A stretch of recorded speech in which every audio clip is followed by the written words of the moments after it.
Baik semuanya, Assalamualaikum warahmatullahi wabarakatuh. Selamat pagi. Ya, Allah harapkan semangatnya tetap seperti pagi ya, yaitu cerah, gembira, dan hangat. Baik, pada materi hari ini yaitu kita belajar tentang atletik pada sebab lari jarak pendek. Kita langsung mulai saja ya anak-anak.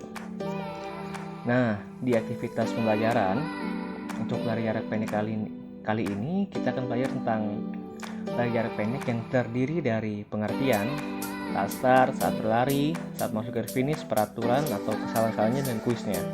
Kita mulai dari pengertiannya dulu. Lari jarak pendek adalah berlari dengan kecepatan penuh sepanjang jarak yang harus tempuh atau sampai jarak yang telah ditentukan. Lari jarak pendek terdiri dari 100, 200, dan 400 meter. Namun untuk pembelajaran kita di sekolah, kita cukup menerapkan 60 meter saja. Kenapa begitu? Ya, karena kita menyesuaikan dengan kondisi fisik tubuhnya masing-masing. Beda ini kan untuk atlet, kalau untuk pembelajaran tidak seperti atletnya gitu. Dan secara teknis, untuk lari itu mau 100, 200, 400 itu sama saja. Namun yang membedakan hanyalah pada penghematan penggunaan tenaga. Karena perbedaan jarak yang harus tempuh, makin jauh jarak yang harus tempuh, makin banyak juga tenaga yang harus kita butuhkan. Dan Bapak juga yakin, kalian tahu ya apa nama untuk atlet lari jarak pendeknya? Ya, benar, sprinter. Oke, itu saja untuk pengertiannya. Terus yang kedua, kita masuk pada gerakan saat start. Nah, pada umumnya dikenal 3 cara saat melakukan start atau tolakan, yaitu saat berdiri atau standing start. Yang kedua, start melayang atau flying start, dan yang ketiga start jongkok atau crouching start.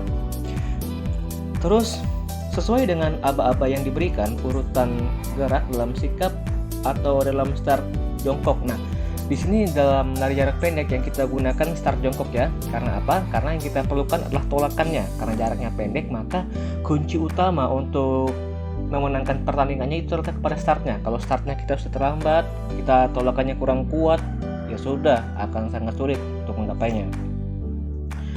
Jadi kembali ke tadi, aba-aba yang diberikan dalam start jongkok ini ada 3, yaitu aba-aba bersedia, siap, dan ya.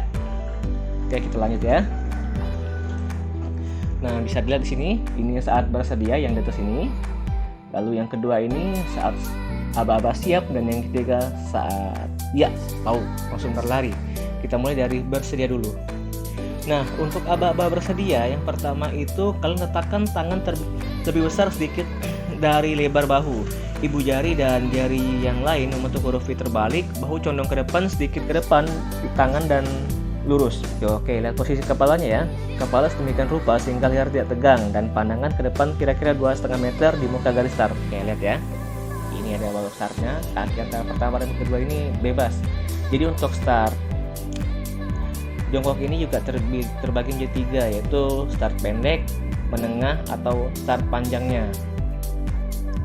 Yang kedua pada aba-aba siap. Nah, untuk pada aba siap, ketika wasit mengatakan siap, di sini kalian angkat panggul ke depan sampai sedikit lebih tinggi dari bahu. Garis punggung sedikit menurun ke depan dan badan lebih condong ke depan.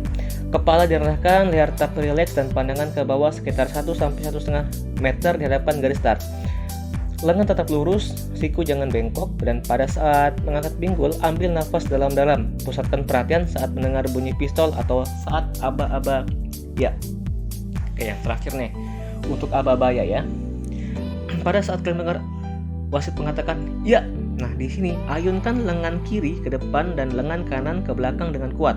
Oke, jadi secara berlawanan antara tangan dan kakinya.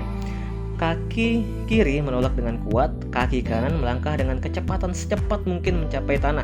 Langkah pertama kira-kira sekitar 45 cm sampai 75 cm ke depan garis start. Berat badan harus bertumpu ke depan. Jadi tumpunya tuh jarinya dulu, baru tumitnya gitu. Dan yang terakhir, langkah kalau bisa semakin jauh itu semakin lama itu semakin dilebarkan. Jadi perlahan lebarnya gitu agar tetap stabil keseimbangannya. Dan saat berlari ini upayakan nafasnya itu tetap stabil, jangan karena langsung maksimal gitu, enggak, tetap tenang saja. Oke. Baik, kita masuki bagian yang ketiga, yaitu gerakan lari. Nah, untuk gerakan lari di sini Tentunya setelah aba-aba start tadi ya, dengan angka peralihan yang makin lebar, kita lanjutkan dengan melangkahkan kaki yang semakin cepat. Nah, saat melangkahkan kaki cepat ini ada dua fase, yaitu fase topang atau yang dapat dirincikan menjadi topang depan dan satu fase dorong, dan yang kedua fase layang. Jadi dua ya, yang pertama fase topang dan yang kedua fase layang atau yang disebut dengan fase pemulihan. Bagaimana kayak itu Pak? Oke, kita lanjut lagi. Oke, ini ya fase topang ya. Jadi kaki dari belakang dan diayunkan ke depan, tapi lebih fokusnya fase topang ini ya mengambang di udara seperti ini ya, bukan yang pijakannya. Di fase topang bertujuan untuk memperkecil hambatan saat sentuh tanah dan untuk memaksimalkan dorongan ke depan. Nah, sifat teknisnya bisa kalian baca ini ya.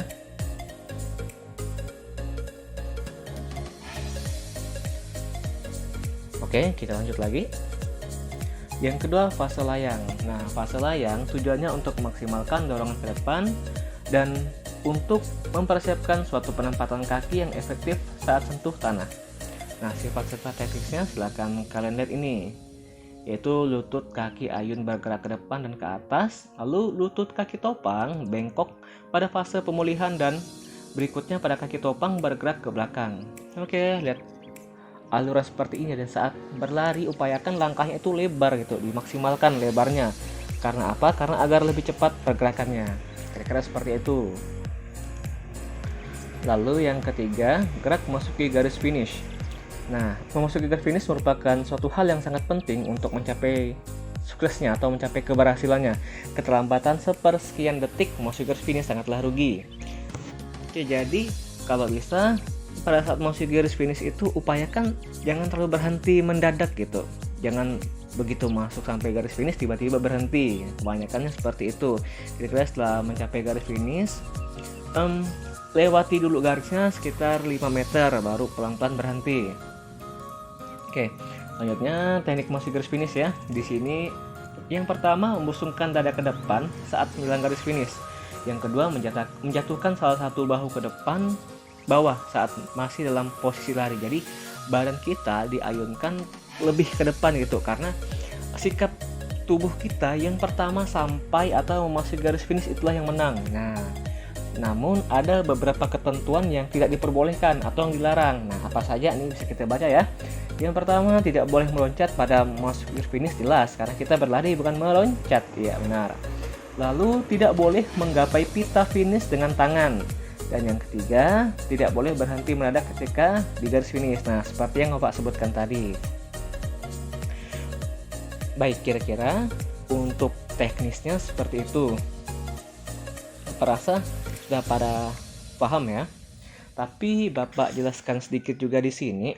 Ada beberapa ketentuan yang biasanya itu ada beberapa kesalahan umum yang sering terjadi dalam lari jarak pendek ini. Yang pertama, sikap badan yang terlalu kaku. Yang kedua, cara ayunan tangan atau kaki yang kurang pas. Ini biasanya kalau yang jarang lari kelihatan sekali masih kakunya seperti itu. Lalu yang masih sering terjadi ini badan kurang condongkan ke depan. Ya, ini perlunya pembiasaan ya. Dan saat masuk ke garis finish kadang masih ada yang sering meloncat. Kadang kalau sudah mau masuk ke garis finish itu malah mengurangi kecepatannya, dan tangan ya cukup diayunkan saja, bukan tangannya yang dimajukan ke depan. Ini yang masih salah gitu. Selanjutnya kita akan masuk ke bagian peraturan. Nah, jadi tentu saja di setiap olahraga ada peraturan-peraturan yang harus ditaati ya, agar tidak didiskualifikasi. Nah, di sini ada 6 poin ya yang harus kita ketahui dalam lari jarak pendek. Yang pertama, garis start dan finish dalam lintasan ditunjukkan dengan sebuah garis lebar 5 cm, siku-siku dengan batas tepi dalam lintasan. Jarak perlombaan harus diukur dari tepi garis start ke tepi garis finish terdekat dengan garis start. Aba-aba yang digunakan dalam lari jarak pendek adalah bersedia, siap, dan ya atau bunyi pistol ya, seperti yang dijelaskan tadi ya. Lalu yang ketiga, semua peserta lomba lari berlari saat aba-aba ya atau bunyi pistol. Nah, kadang ada yang masih bisa mencuri start. Ini kalau tidak terlalu ketahuan tidak apa-apa, tapi ketika ada yang baru dibilang mau ya itu sudah mencuri start. Nah, ini yang termasuk dalam pelanggaran dalam lari jarak pendek. Keempatnya, peserta yang membuat kesalahan pada saat start harus diperingati maksimal 3 kali kesalahan. Jadi kalau misalnya salah, kita ulangi lagi nih. salah sekali lagi. Nah, tapi kalau masih ada lagi, yaudah itu gugur.